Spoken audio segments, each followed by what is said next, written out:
Everyone, you are watching the YouTube channel of Rao's Academy for Competitive Exam. This is Saptahik Visheshang, our weekly special take on the hottest topic of the week. And the topic which we are covering this week is the presidential election. In this lecture, we'll try to understand the manner of the election of Indian president and also try to have a 360-degree overview of the office of president. So before we proceed, why don't you hit the like button and subscribe to our channel if you haven't yet. So before wasting any time, let's proceed and see why this topic was in the news recently. Because BJP-led NDA candidate Draupadi Murmu ji is elected as the 15th president of India. She defeated Mr. Yashwant Sinha, the opposition's candidate. Also, she is first ever tribal president of India. The elections were held on 18th of July. Results were declared on 21st of July. And she took oath on 25th of July. You can see that image.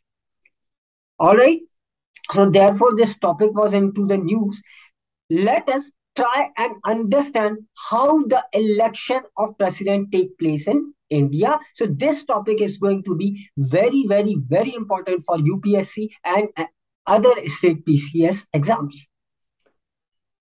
So before understanding the manner of the election of president, let us also try to understand the position of president and its dynamics. So Article 52 of the Constitution of India says there shall be a president of India. There shall be a president of India. This language itself is signifying that this is a mandatory provision. ये एक अनिवार्य रूप से होने वाला provision है. इसको दूसरी भाषा में कहें तो in any case there shall be a president of India. कुछ भी हो जाए, एक प्रेसिडेंट ऑफ इंडिया जरूर होगा. या और दूसरी भाषा में मैं कहूं कि किसी भी कंडीशन में कोई ना कोई ऐसा व्यक्ति जरूर होगा जो प्रेसिडेंट ऑफ इंडिया की पोस्ट को होल्ड कर रहा होगा. इसको आप एक छोटे से एग्जाम्पल से याद रख सकते हैं जो मैं अक्सर देता हूं. यदि हमारा स्टेट, हमारा नेशन एक रेलवे है, एक ट्रेन है, तो प्रेसिडेंट वो इंजन है जो उस ट्रेन को चलाते हैं. और कोई भी ट्रेन बिना इंजन के नहीं चल सकती है. इसीलिए there shall be a president of India. Fine. Article 53 talks about the executive power of the union, and it says that all the executive powers of the union shall vest in the hands of president. ठीक है, इसको मैं बहुत ज्यादा detail में यहां ना cover करके आगे कवर करता हूं.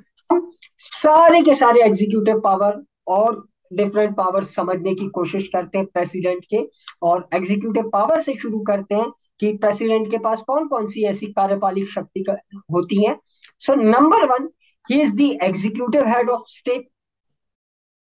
इस फ्रेज पर बहुत ध्यान दीजिएगा क्योंकि ये अक्सर लोगों को कंफ्यूज कर देता है. President is the head of Indian state and prime minister is the head of government. Please remember this difference. Who is the head of state? That is the president of India. That is point number 1 you have to remember. And this simply means that all the executive actions of the Union of India shall be taken in the name of president. ठीक है. भारत संघ के जितने निर्णय होते हैं वो सब प्रेसिडेंट के नाम पर लिए जाते हैं. या और दूसरी भाषा में कहूं तो हर एक निर्णय पर अंतिम रूप से सिग्नेचर करने वाली अथॉरिटी होती है प्रेसिडेंट ऑफ इंडिया. ठीक है. इनका दूसरा महत्वपूर्ण एग्जीक्यूटिव पावर है अपॉइंटमेंट्स का. जितने भी इंपॉर्टेंट अपॉइंटमेंट होंगे इस कंट्री में, पीएम हो, काउंसिल ऑफ मिनिस्टर हो, या फिर सारी कॉन्स्टिट्यूशनल पोस्ट हो जैसे कि यूपीएससी के मेंबर्स, इलेक्शन कमिश्नर्स वगैरह वगैरह, और भी कई तरह के स्टैट्यूटरी अपॉइंटमेंट्स सारे के सारे प्रेसिडेंट करते हैं. Thirdly and lastly, he is the supreme commander of the defence forces. President of India supreme commander होते हैं तीनों डिफेंस फोर्सेस के, आर्मी, नेवी और एयरफोर्स के. सुप्रीम कमांडर प्रेसिडेंट होते हैं। फाइन, आगे बढ़ते हैं और प्रेसिडेंट के लेजिस्लेटिव पावर्स को समझने की कोशिश करते हैं। तो एक बात बहुत अच्छे से ध्यान रखिएगा, honourable president of India is an integral part of parliament. देश के राष्ट्रपति संसद का एक अभिन्न अंग होते हैं। बहुत सारे स्टूडेंट ये गलती एग्जाम में कर आते हैं, जब पूछा जाता है कि व्हाट कॉन्स्टिट्यूट पार्लियामेंट, लोकसभा और राज्यसभा एक ऑप्शन होता है और एक ऑप्शन में लिखा होता है Lok Sabha, Rajya Sabha and president. So the right answer is parliament consist of Lok Sabha, Rajya Sabha and the president of India. And why president is an integral part of India? The answer lies in the second point, that a bill which is passed by parliament becomes an act only after the presidential assent.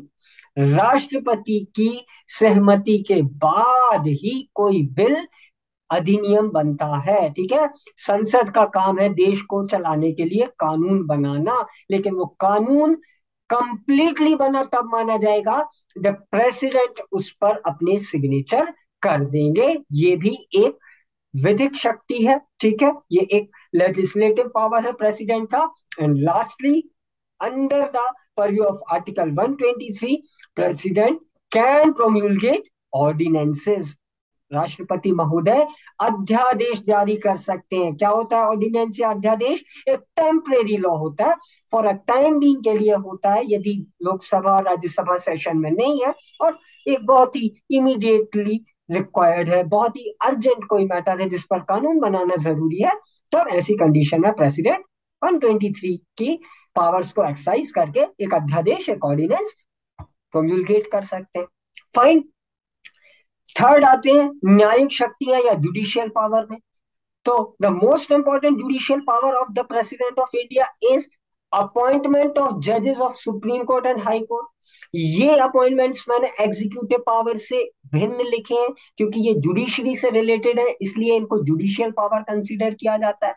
Alright, तो high court और supreme court के जजेस की नियुक्ति, appointment करते हैं देश के राष्ट्रपति। ठीक है, अगेन इसको याद रखिएगा, हाई कोर्ट की जजेस की नियुक्ति गवर्नर नहीं करते हैं। बहुत से स्टूडेंट ये गलती करके आते हैं। ठीक है, तो हाई कोर्ट, सुप्रीम कोर्ट दोनों के जजेस को कौन अपॉइंट करता है? Honourable president. Fine, next is article 143। Article 143 president को ये पावर देता है कि यदि कोई एक इंपॉर्टेंट लीगल क्वेश्चन उनकी नजर में आता है, जिसको उनकी ओपिनियन में लगता है कि इस पर सुप्रीम कोर्ट की राय लेनी चाहिए, तो under article 143 he can seek advice from supreme court. It is the power of president to seek that advice. Alright, and lastly, Article 72, which talks about the clemency power. Clemency power को हम माफी के power भी कह सकते हैं। अक्सर आपने न्यूज में देखा होगा, फला फला व्यक्ति की दया याचिका प्रेसिडेंट के पास है। तो प्रेसिडेंट साहब चूंकि इस देश के एग्जीक्यूटिव हेड है, उनके पास कुछ तरह के जुडिशियल पावर है।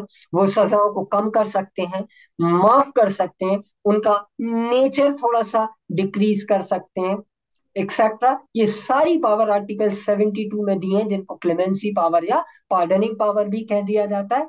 ठीक है, हालांकि पार्डनिंग के अलावा भी दूसरे क्लेमेंसी पावर है, उसमें 4-5 होते हैं, सो वो भी प्रेसिडेंट के पावर्स हैं। And lastly the emergency power.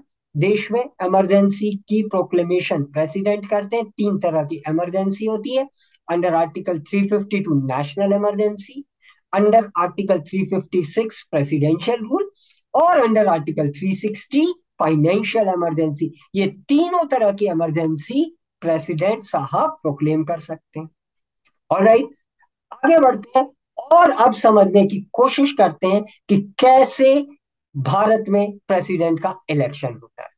ठीक है, तो आर्टिकल 54 जो है हमारे इंडियन कॉन्स्टिट्यूशन का, वो कहता है कि प्रेसिडेंट का इलेक्शन डायरेक्टली नहीं होगा, जनता डायरेक्टली वोट नहीं करेगी, बल्कि इनडायरेक्टली होगा।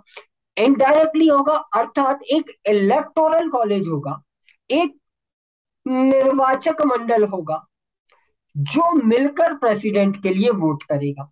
और कौन होगा इस इलेक्टोरल कॉलेज में? इस इलेक्टोरल कॉलेज में होंगे लोकसभा और राज्यसभा के इलेक्टेड मेंबर्स। ध्यान देने वाला वर्ड है elected member. Nominated member presidential election में वोट नहीं करते, इसको खूब अच्छे से याद रखिएगा। दूसरा, elected members of legislative assemblies of the state. विधानसभाओं के चुने हुए विधायक भी प्रेसिडेंशियल इलेक्शन में वोट करेंगे। कुछ स्टेट ऐसे हैं जिनमें लेजिस्लेटिव काउंसिल भी होती है, लेकिन लेजिस्लेटिव काउंसिल के मेंबर्स को वोट करने का अधिकार प्रेसिडेंशियल इलेक्शन में नहीं होता है। इसका कारण मैं आपको थोड़ी देर बाद बताऊंगा कि क्यों ऐसा किया गया है। आप महज इतना सा याद रखें, elected members of parliament and elected members of legislative assembly, ठीक है, elected MPs and elected MLAs, ये वोट करेंगे।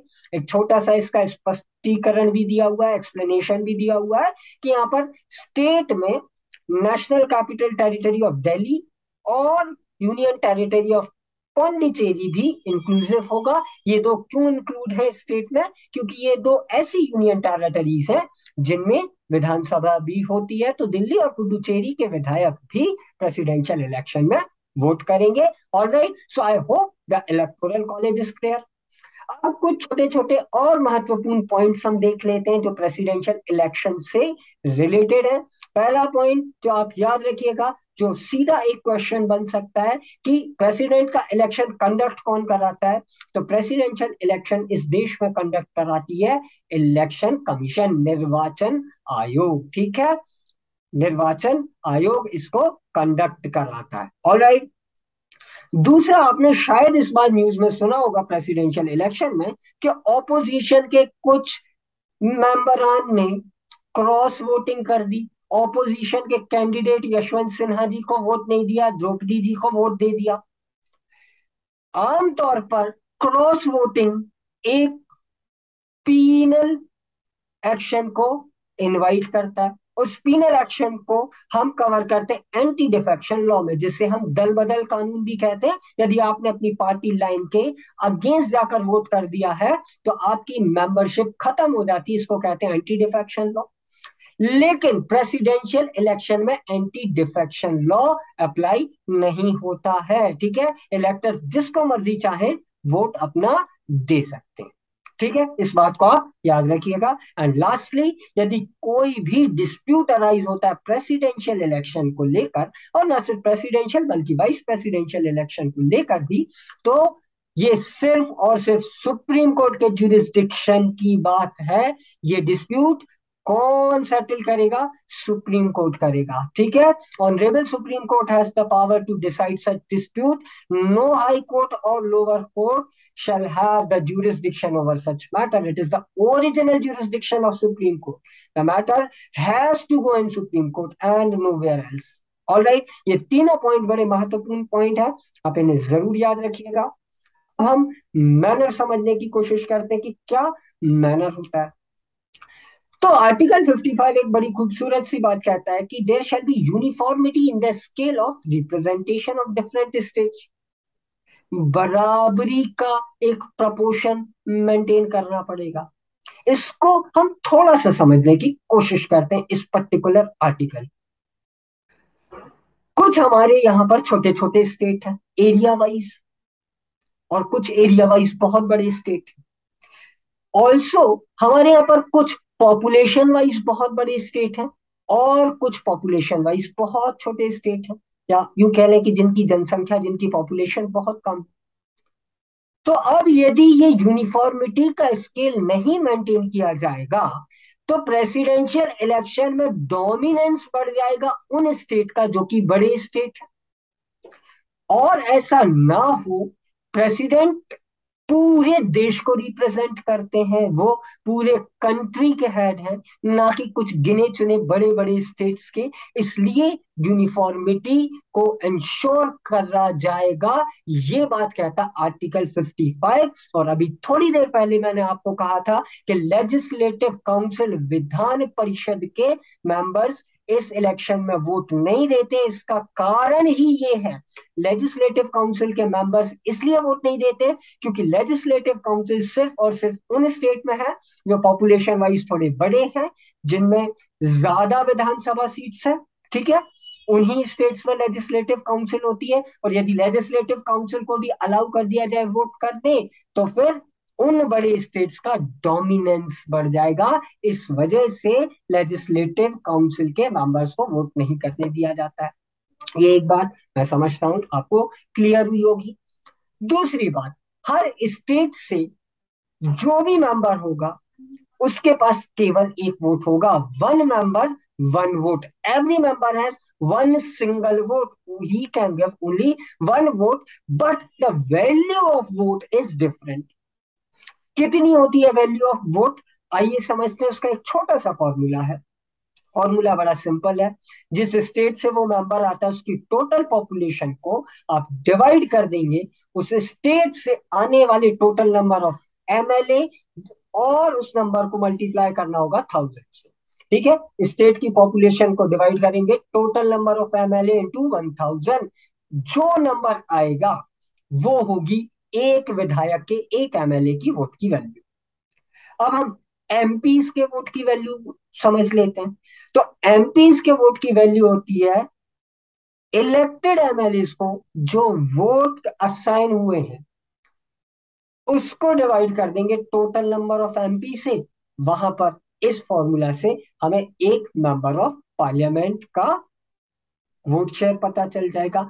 हालांकि ये फॉर्मूला एक्सेट्रा मुझे नहीं लगता कि पूछा जाएगा, बट स्टिल यदि आपकी कभी किस्मत खराब हुई तो ये पूछा जा सकता है, तो इसीलिए इसको भी याद रखकर चलिएगा। एक बात और है कि एक स्पेसिफिक फॉर्मूला है, एक स्पेसिफिक हमारी पॉपुलेशन का सैंपल होता है, इसलिए सभी विधायकों और सांसदों के वोटों की वैल्यू प्री डिटरमिन्ड होती है। ठीक है, प्रीवियसली ये वैल्यू 708 थी मेंबर ऑफ पार्लियामेंट के लिए, लेकिन अब चूंकि जम्मू एंड कश्मीर में लेजिस्लेटिव असेंबली नहीं है तो वो 700 तक हो गई थी। बट अगेन ये कोई बहुत डिस्टिंक्ट फैक्ट नहीं है, आने की संभावनाएं थोड़ी सी कम है। आई बिलीव कि मैनर आपको थोड़ा थोड़ा समझ में आया होगा, ये फॉर्मूला समझ में आया होगा। आगे बढ़ते हैं और डिटेल में समझने की कोशिश करते हैं कि क्या मैनर होगा। तो दो बातें आपको यहां पर याद रखनी है। पहला, जो सिस्टम हमने प्रेसिडेंशियल इलेक्शन के लिए अडॉप्ट किया है उस सिस्टम को कहते हैं प्रोपोर्शनल रिप्रेजेंटेशन। ठीक है, प्रोपोर्शनल रिप्रेजेंटेशन यानी कि जिस तबके को, जिस आबादी को आप रिप्रेजेंट करते हैं उसके हिसाब से आपका, उसके प्रपोर्शन का आपको वोट शेयर मिलेगा। ठीक है, ये हमने देख लिया। एक जो फॉर्मूला था वो फॉर्मूला कुछ नहीं है, इसी प्रोपोर्शनल रिप्रेजेंटेशन का फर्दर मैनिफेस्टेशन है। क्या है प्रोपोर्शनल रिप्रेजेंटेशन? कि भाई एक विधायक का वोट का वैल्यू कितना होता है, ये देखा गया। ठीक है, दूसरी बड़ी इंपॉर्टेंट बात जो हमें याद रखनी है वो है single transferable vote system. Single transferable vote system follow होता है प्रेसिडेंशियल इलेक्शन में। और तीसरी बात पहले मैं कर लेता हूं, है ना, सिंगल ट्रांसफरेबल वोट को समझने के पहले तीसरी और महत्वपूर्ण बात आप याद रखिएगा, सीक्रेट बैलेट होता है। ठीक है, ये ईवीएम से नहीं होता है, इसका इलेक्शन, प्रेसिडेंशियल इलेक्शन ईवीएम से नहीं होता है, एक बैलेट पेपर होता है और सीक्रेटली उसे वोट करना होता है। ऑलराइट, सो ये तो बहुत सिंपल सी बात है। सिंगल ट्रांसफरेबल वोट सिस्टम को हम समझने की कोशिश करते हैं। सिंगल ट्रांसफरेबल वोट सिस्टम में सबसे पहली तो अनिवार्य शर्त ये है कि जो भी व्यक्ति इस इलेक्शन को जीतना चाहता है उसको 50% से ज्यादा वोट सिक्योर करने पड़ेंगे। मान लीजिए टोटल नंबर ऑफ विधायक एंड सांसद का वोट इज 100, तो आपको कम से कम 51 वोट सिक्योर करने पड़ेंगे, तभी आप प्रेसिडेंशियल इलेक्शन जीता मानोगे। ठीक है, जनरल असेंबली इलेक्शन में या लेजिस्लेटिव असेंबली के इलेक्शन में जो सिस्टम फॉलो होता है वो होता है first to pass the post system, यानी कि जो भी सबसे ज्यादा नंबर ले आएगा वो जीता माना जाएगा, वेदर और not he secured 50 plus 51% of vote. लेकिन प्रेसिडेंशियल इलेक्शन में ये कंपलसरी कंडीशन है कि 51% वोट आपको ऑब्टेन करना पड़ेगा, तब ही आप जीते माने जाओगे। अब सवाल ये उत्पन्न होता है कि चलो भाई ठीक है, तीन लोग चुनाव लड़े, तीन में से एक व्यक्ति को 51% वोट मिल गया, ग्रेट, वो व्यक्ति प्रेसिडेंट बन जाएगा, बढ़िया है। पर यदि नहीं मिला तब क्या होगा? उसके लिए भी है सिंगल ट्रांसफरेबल वोट सिस्टम। इस सिस्टम में यूं होता है, मान लीजिए कुछ पांच व्यक्ति प्रेसिडेंशियल इलेक्शन के लिए कंटेस्ट कर रहे हैं, तो आपको जो बैलेट पेपर मिलेगा उसमें आपको अपना प्रेफरेंस भरना होगा कि मेरा फर्स्ट प्रेफरेंस है पर्सन ए, सेकंड प्रेफरेंस है person B, third preference person C, fourth preference person D and fifth preference person E. आपको सारे प्रेफरेंसेस भरने पड़ेंगे। ऐसा नहीं होगा कि बस साहब हम तो फला एक्स व्यक्ति को वोट देना चाहते हैं, वाई को नहीं। आपको सारे प्रेफरेंस भरने होंगे। आई एम श्योर आप सारे बच्चों ने कॉलेज की काउंसलिंग के टाइम इस तरह के प्रेफरेंसेस भरे होंगे कि जब कभी भी आप कॉलेज भरते होंगे कि भाई हमारा पहला प्रेफरेंस है आईआईटी बॉम्बे, दूसरा आईआईटी खड़गपुर, तीसरा आईआईटी दिल्ली, और इस तरह से। तो वैसे ही आप प्रेसिडेंशियल इलेक्शन में अपने प्रेफरेंस भरते हैं, है ना। अब होता यह है, सबसे पहले काउंटिंग होती है फर्स्ट प्रेफरेंस के वोट्स की। जैसा मैंने बिल्कुल शुरू में कहा कि फर्स्ट प्रेफरेंस के वोट काउंट होंगे। यदि किसी व्यक्ति को 50% से ज्यादा वोट मिल गए तो उसको विजेता डिक्लेयर कर दिया जाएगा। बट यदि नहीं हुआ है तब ट्रांसफर ऑफ वोट का सिस्टम शुरू होता है। इसमें क्या होगा?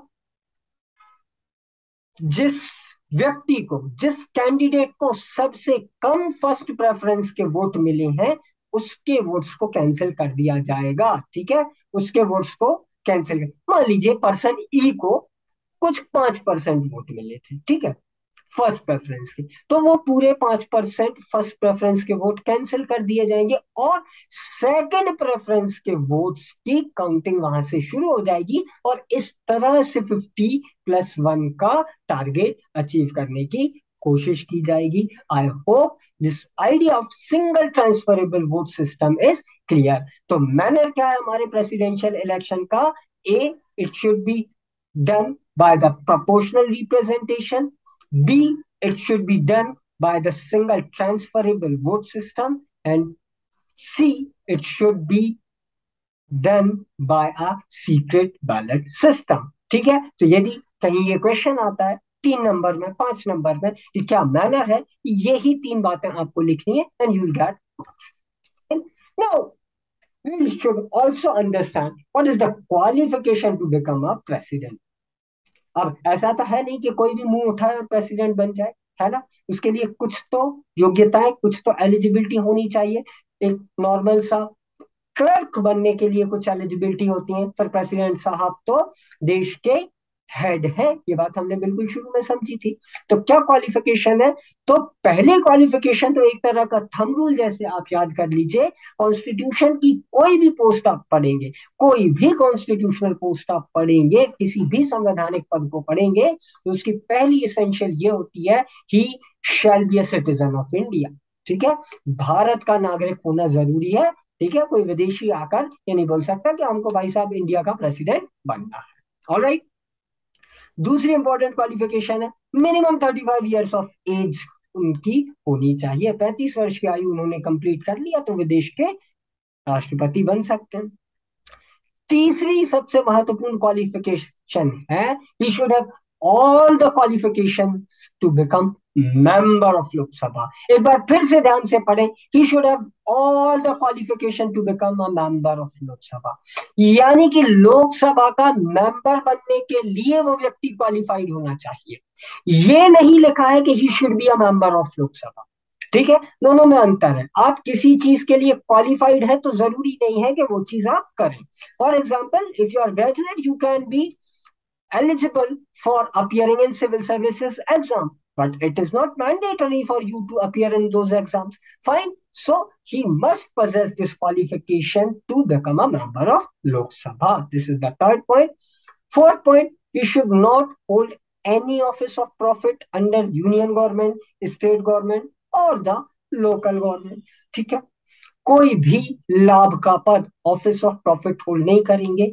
ऑफिस ऑफ प्रॉफिट क्या होता है? बहुत सिंपल है, एक कोई भी ऐसी डेजिग्नेशन, कोई भी ऐसी पोस्ट जिससे उन्हें किसी भी तरह का रेनमरेशन मिल रहा हो, सैलरी मिल रही हो, अलावेंस मिल रहा हो, ऑनरेरियम मिल रहा हो, या सरल भाषा में कहूं किसी भी तरह का मोनेटरी बेनिफिट मिल रहा हो, किसी भी तरह का आर्थिक लाभ यदि कोई पद आपको दे रहा हो, वो पद कहलाता है ऑफिस ऑफ प्रॉफिट। और किसके अंडर में वो पद होना चाहिए, वो ऑफिस होना चाहिए? यूनियन गवर्नमेंट, स्टेट गवर्नमेंट या लोकल अथॉरिटी। तो ये यदि आप होल्ड करते हो तो आप देश के प्रेसिडेंट नहीं बन सकते हो। ठीक है, पांचवें पॉइंट पर आते हैं। बड़ा मजेदार और महत्वपूर्ण सा पॉइंट है कि the nomination of candidature shall be subscribed by at least 50 electors। Electors कौन है? हमने देखा, इलेक्टोरल कॉलेज के मेंबर्स को इलेक्टर कहते हैं सरल भाषा में। ठीक है, तो कम से कम 50 लोग प्रपोजर बने और कम से कम 50 लोग सेकेंडर बने। और ये लोग कौन है? सामान्य लोग नहीं है, ये एमपी या एमएलए होने चाहिए इलेक्टेड। फाइन। तो 50 proposers and 50 seconders must endorse your nomination form. क्यों रखी गई है ये व्यवस्था? ये इंश्योर करने के लिए कि सिर्फ सीरियस कैंडिडेट प्रेसिडेंशियल इलेक्शन लड़े, है ना। वरना इस देश में कुछ ऐसे महानुभाव भी हुए हैं जिनने लिटरली सारे इलेक्शंस लड़े, है ना। सारे इलेक्शन, ये अलग बात है वो जीते नहीं जीते, वो एक अलग बात है, बट रिकॉर्ड बनाए। तो लोग इस तरह से हमारी डेमोक्रेटिक प्रोसेसेस का मजाक ना होना, उसके लिए ये एक व्यवस्था रखी गई कि कम से कम 50 विधायक या सांसद आपका प्रपोजल करें और कम से कम 50 लोग एज अ सेकेंडर उस फॉर्म को एंडोर्स करें। ठीक है, नेक्स्ट है 15,000 रुपीज की एक सिक्योरिटी डिपॉजिट करनी पड़ती, हिंदी में जिसे हम जमानत कहते हैं। एक सिक्योरिटी मनी होती है, ये आपको रिजर्व बैंक में डिपॉजिट करनी पड़ती है। और यदि 1/6 ऑफ द टोटल वोट आपको नहीं मिले तो क्या हो जाती है? आपकी जमानत जब्त। दैट इज, वो मनी आपकी लैप्स हो जाएगी, वो आपको वापस नहीं मिलेगी। देखो, आप हार गए हो, इसमें प्रॉब्लम नहीं है, लेकिन हारने के बाद आप इतनी बुरी तरह से हारे कि 1/6 ऑफ द टोटल वोट भी आपको नहीं मिल पाए, तब उस कंडीशन में ये पैसा आपका फोरफिट कर लिया जाएगा। अगेन, ये क्यों व्यवस्था रखी गई है? ताकि प्रेसिडेंशियल इलेक्शन की ग्रेविटी, उसकी सीरियसनेस बची रहे। ठीक है, सो ये कुछ क्वालिफिकेशंस है प्रेसिडेंशियल ऑफिस की और इलेक्शन होल्ड कर कंटेस्ट करने की। Now, lastly, we come on a very, very important point, जिसमें हम देखेंगे कि how the position of Indian president is different from American president. We all know that in India we have parliamentary form of government. Although we have a designation of president and who is the head of the Union of India, but we have parliamentary form of government. However, in US, we have what? Presidential form of government. So the position of president of US and India are very, very different.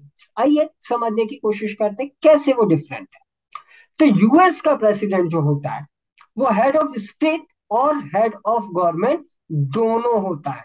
ठीक है, head of state और head of government, राज्य का मुखिया भी होता है और सरकार का मुखिया भी होता है। जबकि भारत में ये दोनों पोजीशन अलग अलग लोग होल्ड करते हैं। मैंने बिल्कुल शुरुआत में बताया, Indian president is the head of state, but the head of government is honourable prime minister. ठीक है, हेड ऑफ गवर्नमेंट होते हैं देश के प्रधानमंत्री।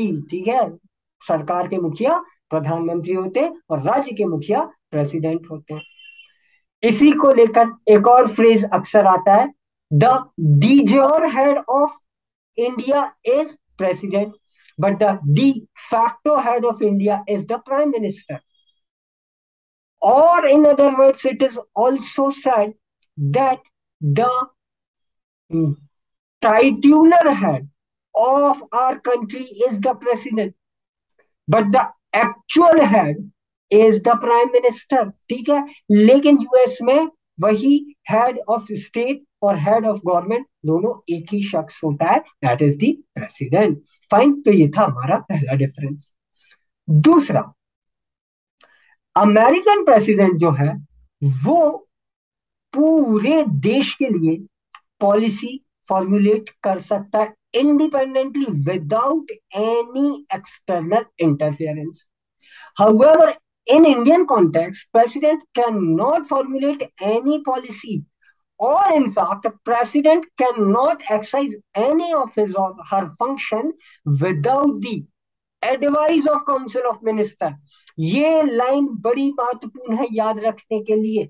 मैंने बिल्कुल शुरुआत में एक उदाहरण आपको दिया था कि यदि हमारा देश एक ट्रेन है तो प्रेसिडेंट उस ट्रेन का इंजन है, लेकिन इंजन ऑटोमेटिकली नहीं चलता. उसको चलाने के लिए एक ड्राइवर, एक स्टाफ की जरूरत होती है. तो वो ड्राइवर आप मान लीजिए देश के प्रधानमंत्री, और वो जो सपोर्टिंग स्टाफ है उसको मान लीजिए काउंसिल ऑफ मिनिस्टर. तो हमेशा प्रेसिडेंट काउंसिल ऑफ मिनिस्टर की दी हुई एडवाइस पर काम करते हैं. That is why the real power vest in the hand of the prime minister. ठीक है, ध्यान रखना ये बात.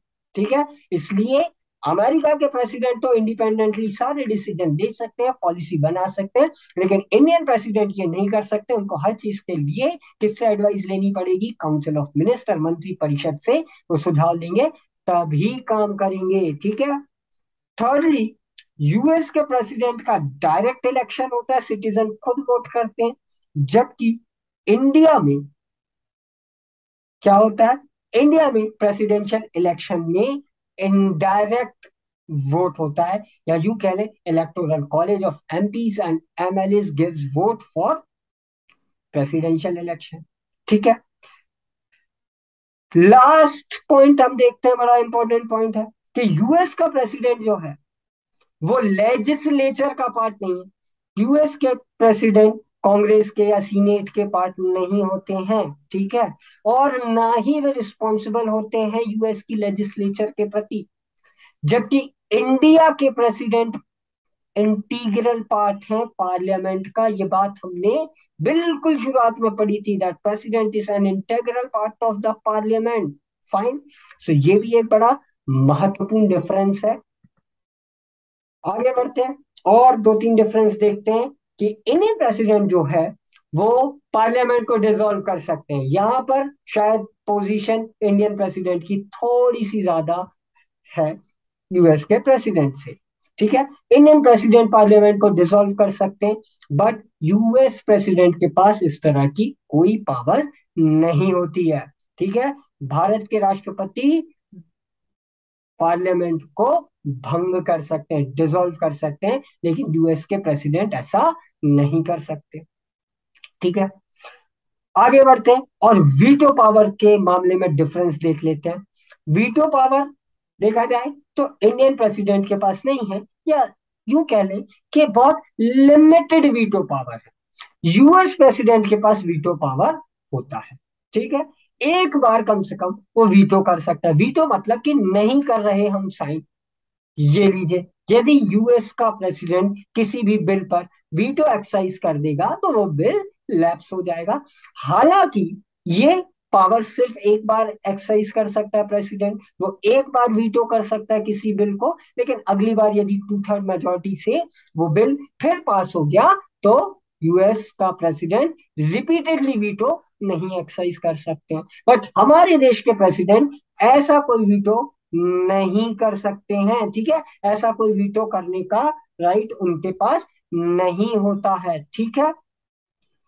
किस तरह का वीटो हमारे देश के प्रेसिडेंट कर सकते हैं? तो एक होता है सस्पेंसिव वीटो. ये टर्म आप याद रखिएगा क्योंकि कभी कभार सीधा टर्म पूछ लिया जाता है. तो सस्पेंसिव वीटो में मैक्सिमम प्रेसिडेंट ये कर सकते हैं इंडियन कॉन्टेक्स्ट में कि एक बार रिकंसिडरेशन के लिए भेज सकते हैं. वे वापस कर सकते हैं बिल कि प्लीज इसको एक बार फिर से रिव्यू कर लीजिए, सिर्फ एक बार. ठीक है. So how many times suspensive veto can be exercise? Only once. अब यदि प्रेसिडेंट ने सस्पेंसिव वीटो किया, रिकंसिडरेशन के लिए भेजा, लेकिन पार्लियामेंट ने दोबारा उसको सिंपल मेजोरिटी से पास करके भेज दिया, उस कंडीशन में president is bound to give assent. ठीक है. राष्ट्रपति महोदय को अपनी सहमति देनी ही पड़ेगी, बिल पर साइन करना ही पड़ेगा. ठीक है. और दूसरे टाइप का वीटो जो प्रेसिडेंट ऑफ इंडिया एंजॉय कर सकते हैं, that is pocket veto. Pocket veto यानी कि बिल को अपनी जेब में डालकर रख लिया, दैट्स इट। यानी कि प्रेसिडेंट अपनी एसेंट को विदहोल्ड कर सकते हैं।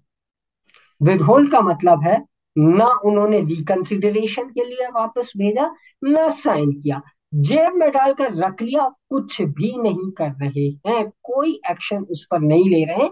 ये होता है पॉकेट वीटो। क्योंकि कॉन्स्टिट्यूशन ऑफ इंडिया में ऐसी कोई प्रोविजन नहीं है जो प्रेसिडेंट के लिए कोई टाइम फ्रेम देती हो कि आपको कितने टाइम में चीजें एक्सेप्ट करनी है या नहीं करनी, रख के बैठ सकते हैं प्रेसिडेंट। तो वो एक तरह का वीटो है, पॉकेट वीटो है, क्योंकि उसमें पार्लियामेंट कुछ नहीं कर सकती। Parliament can not compel the president to take action, ठीक है, तो उसको कहते हैं पॉकेट वीटो। ये एक बड़ा अंतर था यूएस के प्रेसिडेंट में और इंडियन प्रेसिडेंट में। सो आई होप कि आपको प्रेसिडेंट ऑफ इंडिया का ऑफिस भी समझ में आया होगा, ये इलेक्शन का मैकेनिज्म भी समझ में आया होगा, और प्रेसिडेंट ऑफ इंडिया की पोजीशन कैसे डिफरेंट है यूनाइटेड स्टेट्स ऑफ अमेरिका के प्रेसिडेंट से, ये बात भी आपको समझ में आई होगी, ठीक है।